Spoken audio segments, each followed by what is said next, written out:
Mude, mas comece devagar, porque a direção é mais importante que a velocidade.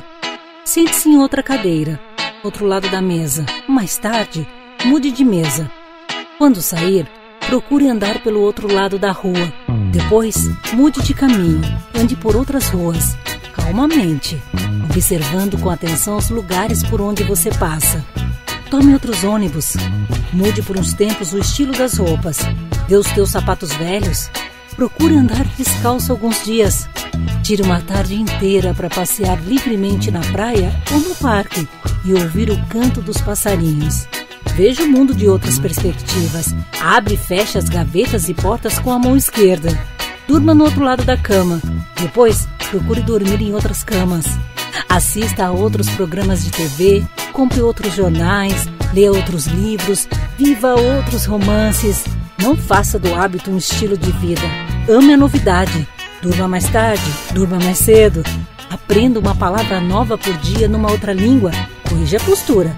Coma um pouco menos. Escolha comidas diferentes, novos sabores, novas cores, novas delícias.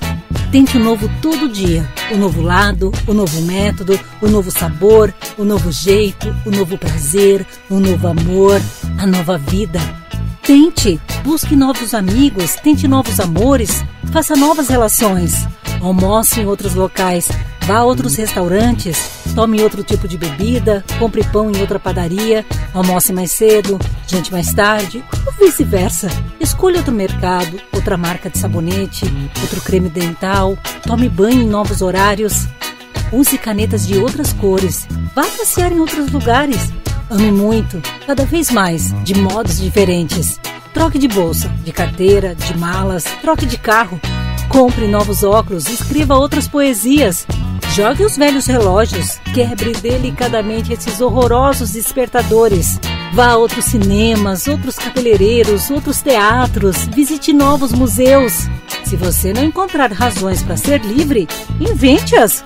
Seja criativo e aproveite para fazer uma viagem despretensiosa, longa, se possível sem destino. Experimente coisas novas, troque novamente, mude, de novo, experimente outra vez. Você certamente conhecerá coisas melhores e coisas piores do que as já conhecidas. Mas não é isso que importa.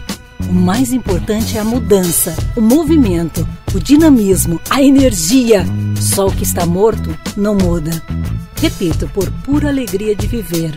A salvação é pelo risco, sem o qual a vida não vale a pena. Autor Edson Marques.